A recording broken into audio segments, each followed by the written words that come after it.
2016 में Indian cricket team यानी कि T20 इंटरनेशनल की इंडियन क्रिकेट टीम, उसमें एक लड़का आता है जिसका नाम है जसप्रीत बुमराह। बॉलिंग एक्शन भी बड़ा अजीबोगरीब किस्म का, और उस लड़के की इंडक्शन के ऊपर लोगों ने कहा कि ये लंबा नहीं चल पाएगा, इसका बॉलिंग एक्शन बड़ा अजीब सा है। MS धोनी के अंडर वो लड़का अपना डेब्यू करता है और MS धोनी के जाने के बाद 2016 से 2024 आ गया। वो जसप्रीत बुमराह इस टाइम पे दुनिया का सबसे लीथल बॉलर है। इंडिया का तो नंबर 1 है ही, लेकिन वो बॉलिंग में जिसे कहते हैं पूरी दुनिया के ऊपर रूल करता है। वो जसप्रीत बुमराह बताता यह है कि जब मैं नया नया आया था तो मुझे MS धोनी ने बहुत ज़्यादा सपोर्ट किया, मुझे फुल टाइम सिक्योरिटी दी। उसने कहा टेंशन नहीं लेनी, भाई खड़ा है पीछे, कराओ बॉलिंग, कोई दिक्कत नहीं है। MS धोनी एज पर Jasprit Bumrah as a captain अपनी इंस्टिंक्ट के ऊपर ज़्यादा चलते थे। अंदर से आवाज़, इंस्टिंक्ट मतलब आप वो होता है ना, आपको एक अंदर से फीलिंग आ रही होती है कि यार ऐसे कर लेता हूँ। आप वैसा करते हैं तो वो जो काम होता है वो एकदम से हल हो जाता है। तो वो जो इंस्टिंक्ट होती है ना, ह्यूमन इंस्टिंक्ट्स, MS धोनी उसके ऊपर ज़्यादा रिलाई करते थे। गेम की वो ज़्यादा प्लानिंग श्लैनिंग वो कोई नहीं करते थे। ये जसप्रीत बुमराह ने रिसेंटली अपने एक इंटरव्यू में बताया। ही सेड कि MS धोनी की गेम प्लानिंग कोई बहुत ज़्यादा नहीं थी। वो इस चीज़ के ऊपर बिलीव ही नहीं करते थे गेम प्लानिंग। वो टेक्निकली यूँ समझिए कि वो एक ऐसा कैप्टन था जो हर गेंद के ऊपर ना, ठीक है मुझे ये लग रहा है ऐसे कर लो, ठीक वैसे कर लो, इधर कर दो, इसको बॉलिंग दे दो, ये वो। MS धोनी अपनी इंस्टिंक्ट्स के ऊपर ज़्यादा रिलाई करते थे, प्लेयर्स को कॉन्फिडेंस देते थे वो। उन्होंने जनाब अब MS धोनी के नीचे ही तो जसप्रीत बुमराह ने डेब्यू की है।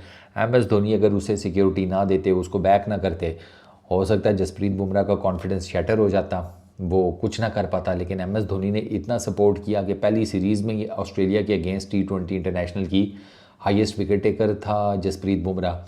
फिर उसके बाद साल में भी T20 के अंदर उसने सबसे ज़्यादा विकेट्स ली। मुझे एग्जैक्टली याद नहीं, कोई मेरा ख्याल है कोई 28-30 थी शायद, अगर मैं गलत नहीं हूँ तो। वो हाईएस्ट विकेट टेकर साल में भी रहा जसप्रीत बुमराह। उसके बाद वो जनाब अपने आप को अपग्रेड करता गया। और आज देख लें, जसप्रीत बुमराह के बगैर इंडियन टीम बिल्कुल जिसे कहते हैं ना एक अधूरी सी लगती है। ये श्रीलंका की जो सीरीज़ हारे हैं उसके ऊपर मैंने मल्टीपल कमेंट्स पढ़े हैं कि जसप्रीत बुमराह होता तो हम सीरीज़ ना हारते। हालांकि वो बॉलर है। फेलियर इंडियन टीम का हुआ था बैटिंग डिपार्टमेंट में, लेकिन भाई वो श्रीलंका में वो सीरीज़ हारे। वो लोग कह रहे हैं कि जसप्रीत बुमराह होता तो हम जीत जाते।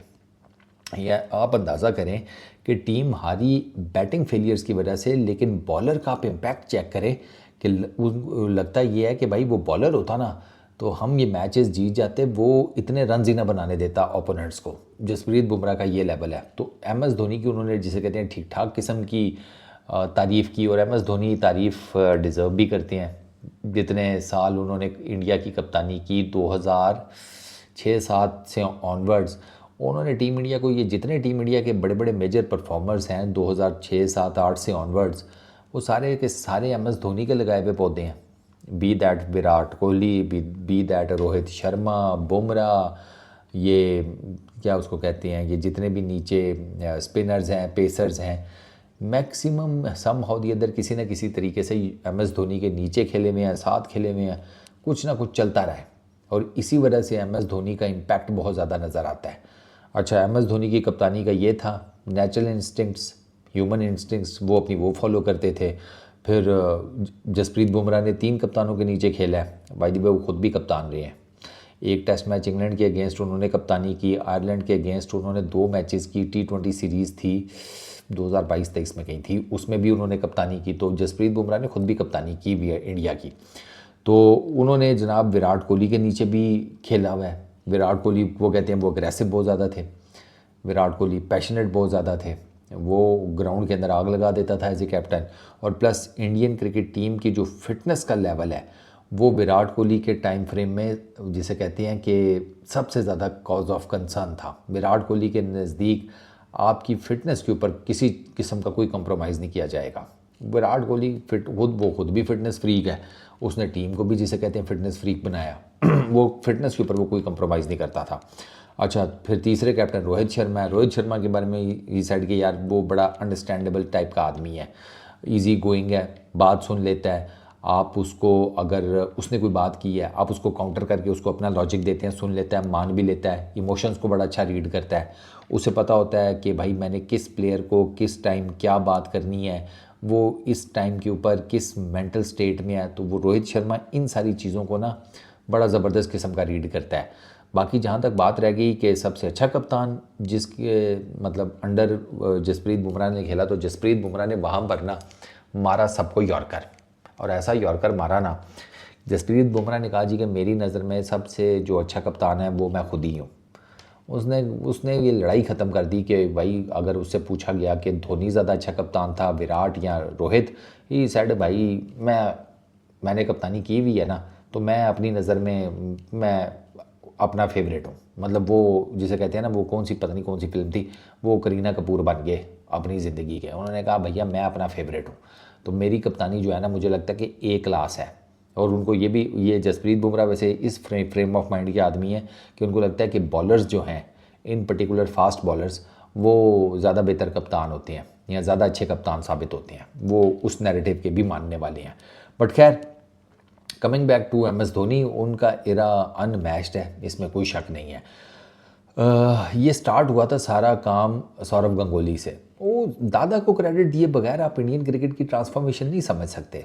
दादा ने ना इंडियन क्रिकेट टीम का ना, जैसे कहते हैं ना, फेस ही बदल के रख दिया। दादा के टाइम फ्रेम में इंडियन क्रिकेट टीम में वो अग्रेसिवनेस आई है कि जिसकी पीक हम अभी देखते हैं, वो दादा के टाइम से शुरू हुई थी। ऑस्ट्रेलियंस को वापस गालियाँ देना, वरना पहले कोई सवाल ही पैदा नहीं होता था। ऑस्ट्रेलियंस को वो चढ़ के रहते थे, वो गालियाँ दे रहे होते थे, पाकिस्तान इंडिया के क्रिकेटर्स मुस्कुरा रहे होते थे।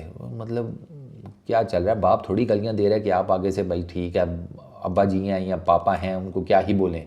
नहीं, वो दादा के टाइम फ्रेम में इंडियन क्रिकेट टीम ने रिटेलिएट बैक करना शुरू किया। वो एक गाली देते थे, ये दो देते थे, वहाँ से एग्रेसिवनेस स्टार्ट हुई, वहाँ से जिसे कहते हैं ट्रांसफॉर्मेशन स्टार्ट हुई। वो ट्रांसफॉर्मेशन करते करते करते करते वो आज देख लें फिर कहाँ पर पहुँची हुई है। तो ये मैं हमेशा कहता हूँ कि इंडियन क्रिकेट टीम का ये जो अभी आप फेस देखते हैं ना, अनबीटेबल, और जिस टूर्नामेंट में एंटर होते हैं एज ए फेवरेट एंटर होते हैं, जिस सीरीज़ में हो, बायलैटरल सीरीज़, वो किसी भी फॉर्मेट की हो, वो फेवरेट होते हैं। वो बेशक इंडिया में सीरीज़ हो रही हो या आउटसाइड इंडिया हो रही हो, वो ये सारा कल्चर बनाने में तकरीबन दो डेकेड्स तो कहीं नहीं गए। इंडियन क्रिकेट ने अपने सारे मामलात पर बहुत काम किया है। तो जसप्रीत बुमराह, अब आप खुद सोचें ना कि एक फास्ट बॉलर है, आपने उसे बीच में कप्तानी करवा दी जस्ट टू मेक श्योर कि इसको भी चेक कर लिया जाए, आगे जब रोहित नहीं होंगे, विराट नहीं होंगे, तो आपको नया कप्तान तो चाहिए होगा। तो वाई नॉट के बुमराह का भी आप देख लेंगे वो कैसी कप्तानी करता है, अब वो आपके सामने है। तो वही ये सारा कुछ जो है ना, ये चैनलाइज करने से होता है, एक सिस्टम प्रॉपर बनाने से होता है। Bumrah, M S Dhoni, Virat, Rohit, Kuldeep, Siraj, Shami, you name it, ये जितने भी हैं, ये जब तक कोई सिस्टम नहीं होगा आपको ऐसा टैलेंट नहीं मिल सकता। टैलेंट मिल जाएगा, सिस्टम नहीं होगा, आप उसको पॉलिश नहीं कर पाएंगे। तो पंजाबी में फिर आपके ऊपर वो मिसाल फिट बैठ जाएगी, जिथे दी खोती होती अनखलोती। तो सिस्टम बहुत ज़्यादा ज़रूरी है। इस वीडियो में इतनी, अपना बहुत ख्याल रखना। नेक्स्ट वीडियो में मुलाकात होगी। Peace out.